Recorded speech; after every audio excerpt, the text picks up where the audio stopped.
Alright guys, so we're going to be going over the build and a quick tutorial for the Virtuoso MOA meme one-shot build. I'm going to be showing you the damage over here in the Special Forces training area. I'm going to give max boons, just so you can see the max amount of damage that you can give. Come speak to me. I could outrun a centaur. And then we're going to go over the gear and the build. So starting off with gear, it's going to be full Berserker with Rune of the Scholar. And all of your infusions should be power. I think I have a few that aren't power. I'm missing a few on some. But if you have them all, you want them all to be power. Your relic, I use Relic of the Claw. You can also use Relic of Fireworks. They both work. I like Relic of the Claw just because you are going to be opening with a CC and it lasts just a little bit longer. Your weapon set, you need the Dagger Pistol, Berserker for both, and you need the Sigil of Celerity. Your other sigil doesn't matter as much. I recommend another damage modifier sigil. I use Sigil of Force. You can also use Sigil of Night if you're going to be using it mostly at night. You can swap to that at just night. And you can also use Sigil of Impact if you want just a little more damage. I like Sigil of Force just because it allows me to do that more constant higher damage as opposed to the higher, shorter duration damage for like Sigil of Impact or Sigil of Night. My other weapon is going to be Spear.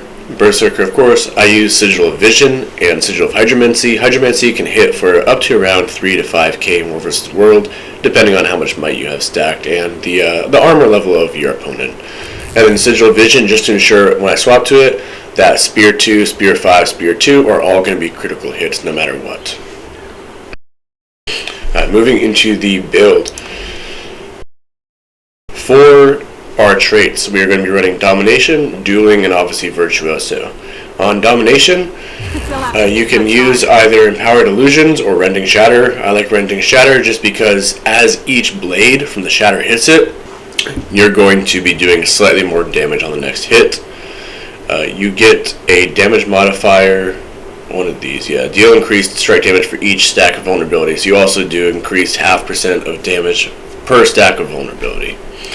You're going to be running Egotism. You're going to deal increased strike damage to foes with a lower health percentage than you. As it's multi-hit shatter, when they drop below your health, it's going to be instantly, each next hit is going to be 10% higher. And then lastly, Shatter skills deal more damage, Mental Anguish.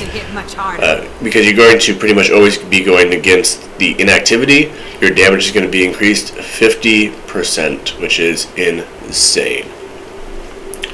I believe in War vs. World it's actually a little less. I think it goes 1025, but it's still very useful. If you are worried about not getting your shatters in while they're CC'd or unable to use skills, you can use Vicious Expression, but it's not going to be as large as a damage modifier. For Dueling trait line, we're going to be using Mental Gymnastics. Right here, this trait, this selection here doesn't really matter so much. You can also use Phantasmal Fury if you want your Phantasmal Duelist to have Fury. I just like the Vigor in case I do go into a slightly longer fight. Evasive Mirror, again, just to help with your survivability. The other ones don't really affect you at all. And then Superiority Complex, important to choose this one. This one is needed. Your critical hits deal more damage, and critical hit damage against disabled foes or foes below the health threshold is further increased, which is going to be doubly helpful to you. So we're stacking all these damage modifiers, right? Mental Focus. Strike damage is increased against foes within the range threshold. Since you're going to be porting in for this burst, you're going to be within the range threshold, so you'll be doing another 10% damage increase. Again, another damage modifier. Duelist Reversal. This is just to get some boons upon dodging or blocking. You can also use Phantasmal Blades. I sometimes use that one as well. And then the last one, Infinite Forge, automatically stock blades while in combat. Not super important. The big thing is that blade attacks deal more damage, so we get another damage modifier there. So that's the build for traits. For skills, I use Twin Blade Restoration for the heal. Doesn't matter too much. Sometimes I have used either the Signet or Aetherfest. You can use whatever you want there. You do need Blink for this build, and you do need Signet of Humility and Signet of Domination for the burst. This one right here, you can run whatever you want here. I like running Signet of Midnight as either a stun break or just to give myself a little bit of stealth when I'm opening. So sometimes if they've seen me, I'll stealth. Whenever anybody sees a Mesmerist stealth, they know a burst is coming, so they usually dodge or use blocks. So I usually just let the stealth run out and then hit them afterwards. Going into the burst. So what the burst is going to be is you're going to be opening with Magic Bullet, and this is going to give that initial CC, right? The first target will be stunned, so this will make sure that they can't use any skills except a stun break, and they cannot move at all, as opposed to dazing on the second target where they can still move, they just can't use skills except for stun breaks. As soon as this hits them, right, you will gain your quickness from that celerity signet, right? 5 seconds of quickness after disabling a foe. So as soon as this hits them and it stuns them, you're going to get that quickness, which is going to enable you to cast Signet of Humility in half a second, right, as opposed to the normal 1 second. This will allow you to quickly cast that and then quickly cast Signet of Domination, which will cast in about a quarter of a second. This will mean that they are transformed into a MOA and CC'd. While you were in a MOA, you cannot stun break. There is no stun break skill. You don't have access to your weapon skills or utility skills. So if you are CC'd while MOA'd, you are unable to do literally anything, which is the big thing about this build that makes it actually work when you get it off, right? So again, Magic Bullet. As soon as that's firing, you're going to pre-cast Signet of Humility. And then while this is casting, you're going to pre-cast Signet of Domination.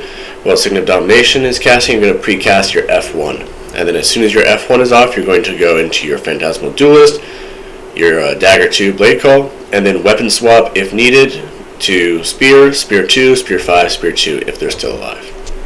And that will usually down not only your first target, but if anybody goes into res them, that Spear combo will usually down up to 2 to 3 more targets as well. Right? So precasting, little touch on that. Precasting is something that's in this game that allows you to click the next skill while your current channel skill is still casting, and it'll automatically cast that skill, right? So if I hit something that has a 1 second cast time, hit it once, it's casting. While it's casting, I hit something else that has a cast time. It will finish the first cast and then immediately roll into the second cast. It's a very great mechanic in this game. So the burst looks something like this, right? I'm going to do a little slowly at first. Magic Bullet, Signet of Humility, Stun Signet, F1, 4, 3, swap. And that's our damage. Alright, so looking back at it, right, we were getting about 8.5 roughly hit for the first 3, and then we had that damage increase, right, because the health percentage dropped. And the stacks of vulnerability, and it went up to around 9.2 to 9.4. Then we have our Phantasmal Duelist shooting in, and we didn't get too much damage from that. Usually hits a little more heavy on the crits. This is where you might want that Fury for your Phantasm. Then we swap. We get Mind the Gap, 22k hit, and then we get a couple of 7.5k hits for Mental Collapse. That's the Spear 5, which recharges Spear 2. And then we got another 22k hit, right? So again, this is on a Golem with max boons, so the damage is going to be increased a little bit. It's just a little easier to show you slowly what the entire burst looks like. And then we'll pop over to War vs. World and do a quick demo live there as well. So we are in War vs. World. I'm going to make sure I've got my food. I used the 100 power, 70 ferocity food. And then the enhancement, I used the 3% precision and 3% ferocity to power. If you can afford it, the plus 200 power above 90% HP enhancement is also super nice. It's just expensive. For this build, you want to make sure you start off with full blade stocked.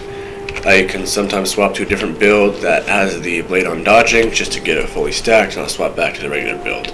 And now we're going to go look for somebody to try this on.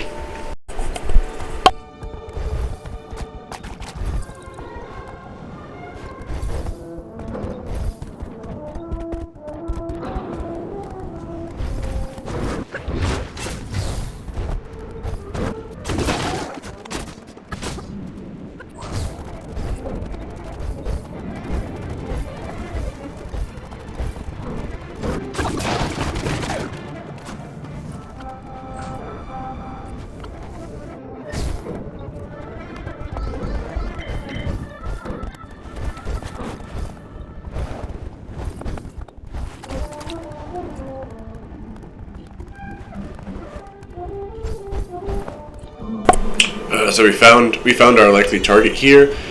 He's attacking the camp. Silver Berserker. Looks like he's power.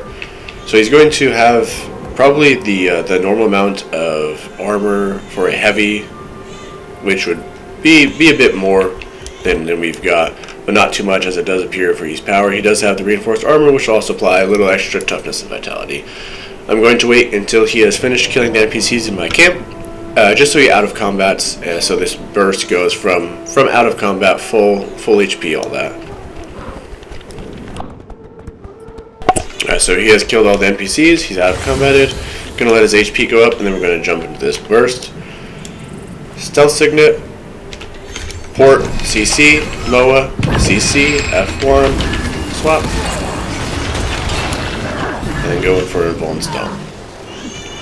As you saw, he was down to well before we finished the burst, but it finished through it all anyway, just so you can see it all.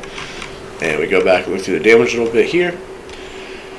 We got a couple non-crits off the bat, but then we were hitting around just under 5k for each hit, right? And so if we've got 5 blades, right, and each hitting 5, that's around 25,000 damage right there. And then for Blade Recall, for the Dagger 2, that usually hits around 3k to 4k, and it hit a couple just below 3k here. Then we hit him for a 7.4k Mind the Gap, and he was invulnerable at that point because he was down, so the next damage didn't hit him. But as you saw, it worked very well. It takes a bit of time for this to cool down, and it's not a great build for roaming overall, because after that burst you're extremely vulnerable. You've burned through a good number of your CCs, right? You don't really have any utilities left. You've got a couple weapon skills you could use that are defensive. You got like the evading one here, but usually after that you're very squishy. You're going to die very quickly, take a lot of damage, and you're just not going to be able to survive or get away that well. But overall, it's a fun meme build, and if you guys have any questions, be sure to comment them or hit me up in game, and I'll answer them to the best of my abilities. Cheers.